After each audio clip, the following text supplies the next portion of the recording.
The main goal of this video is to show you a concise way of defining functions, and this is really similar to function handles or anonymous functions in MATLAB.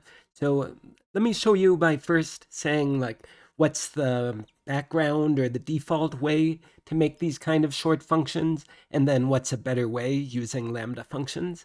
So first, let's write a function cap that takes as input a string s and as output returns the capitalized version of s. So here is the old-fashioned way of doing that. We can say def cap input s colon, then indented and the word return. And anytime you find yourself writing a function where it's just a single line as far as the code in it, and that single line is return something, that's a good sign that you can probably redo it using a lambda function. So I want to capitalize s, so I can just do s dot capitalize.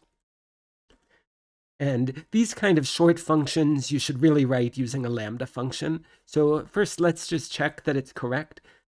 Let's say hello there. Okay, perfect. Capitalize the first letter, which is all I wanted.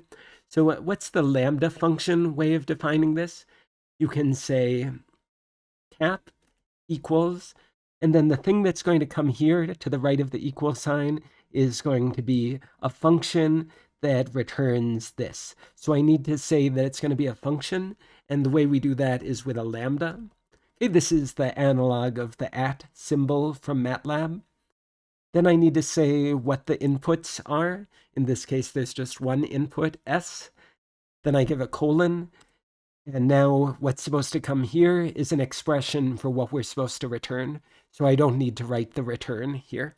So I can just say s dot capitalize.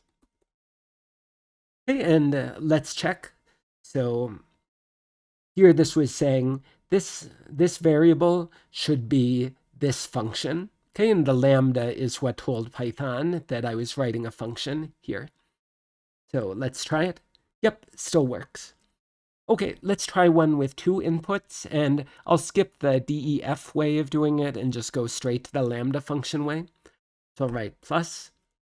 And this is borderline, like maybe I should have chosen a more random name, but you can see since it didn't show up in green, that's a good sign that this isn't pre-built into Python. So I'm not overwriting something secretly by defining a variable with the name plus. Okay, so lambda function, so I write lambda, and this one has two inputs. Let's call them x and y. Okay, then colon, and now what comes after the colon is supposed to be what should be the output, and in this case, it's just x plus y. And so if I do plus 3, 5, I get 8.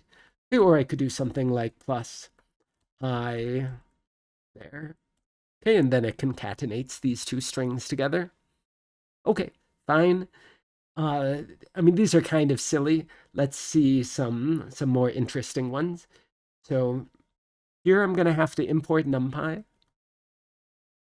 as NP, and I'm going to define a random number generator or instantiate a random number generator.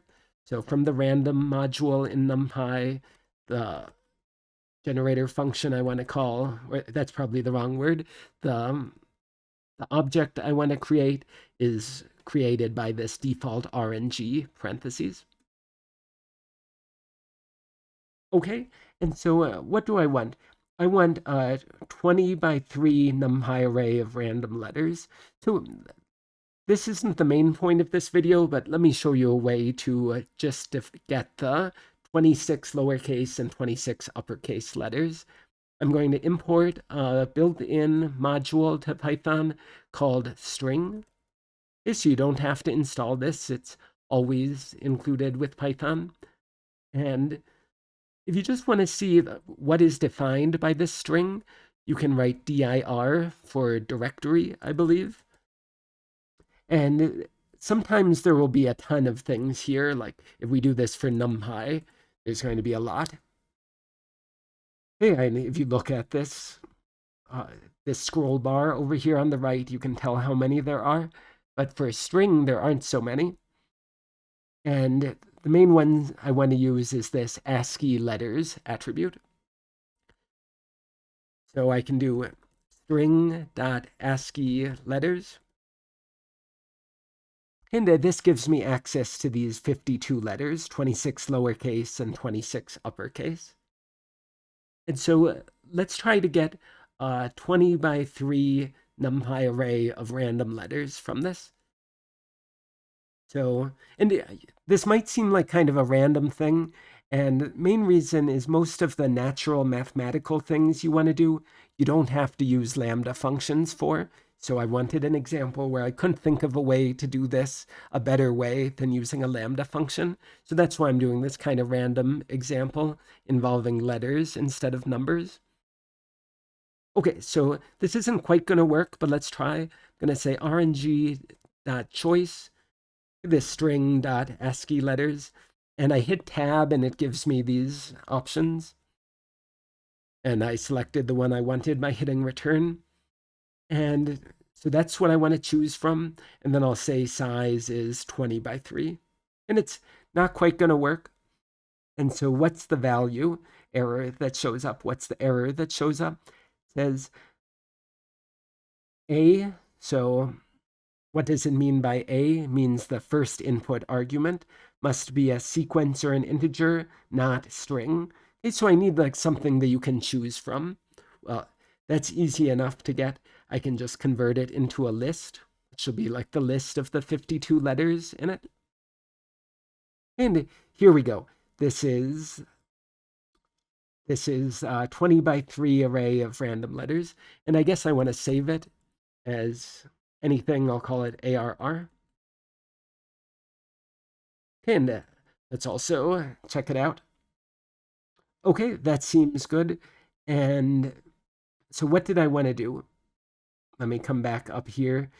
Said take each of these 3-letter rows and concatenate those 3 letters into a single length 3 string using NumPy's apply along axis. So let's do that.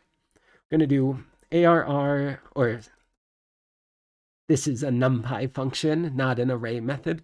So that's why I have to do it with NP rather than ARR.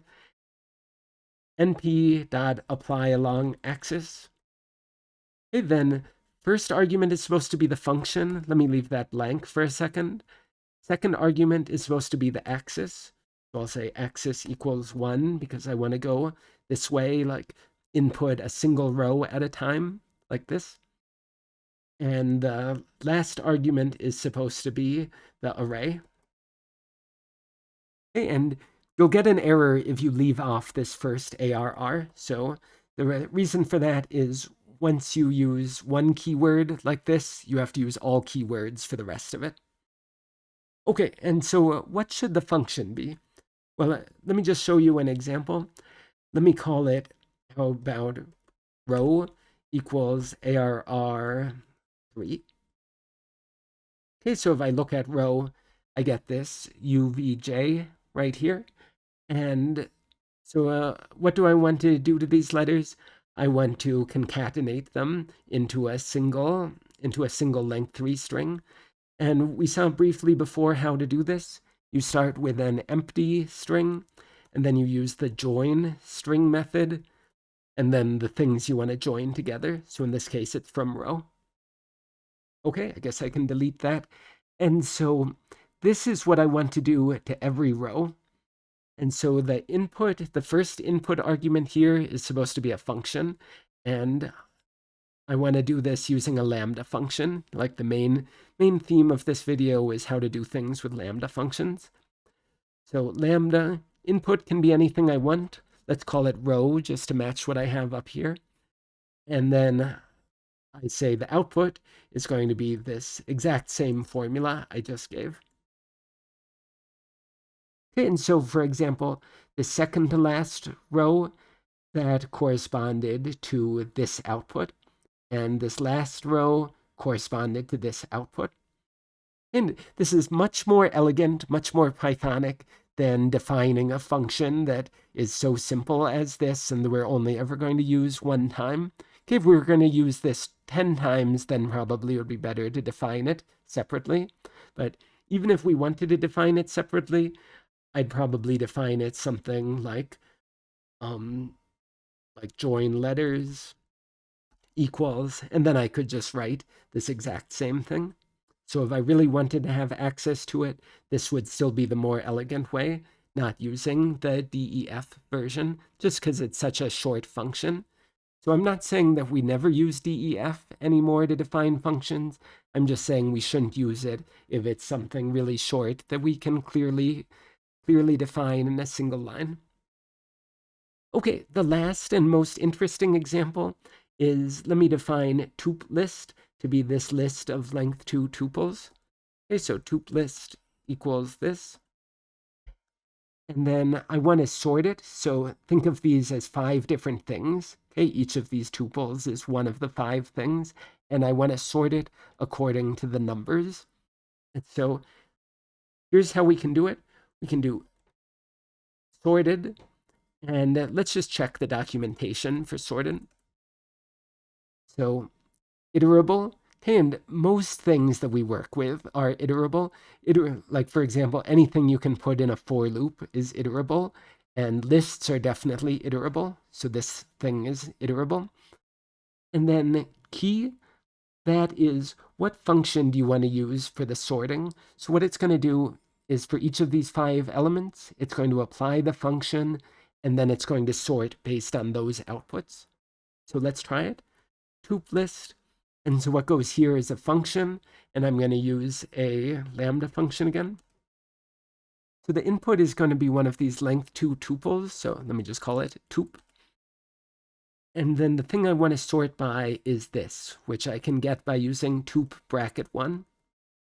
Okay, so for example, if I set tup equals the 60, and then I do tup square brackets 1, okay, this indexing, then I get that 60. So those outputs of this tup function, or sorry, those outputs of this Lambda function, those are what I want to sort by. So let's try it. Oh, and what have I done wrong? So this part here, this is saying that everything that comes next has to be specified with the keyword argument. So I need to say key equals. Okay, so I'll leave that in here and fix it. So key equals. Okay, now you can see 20, 30, 40, etc. And there is another keyword argument we could give, this reverse equals false. So if you want it to be in decreasing order instead of increasing order, you can change this to true. Okay, now it goes 60, 45, 40, and so on. What if we wanted to sort it by the letter rather than by the number? Okay, then all I have to do is change this to 0, and now it goes A, B, C, D, E. Okay, now it's sorted by the letter.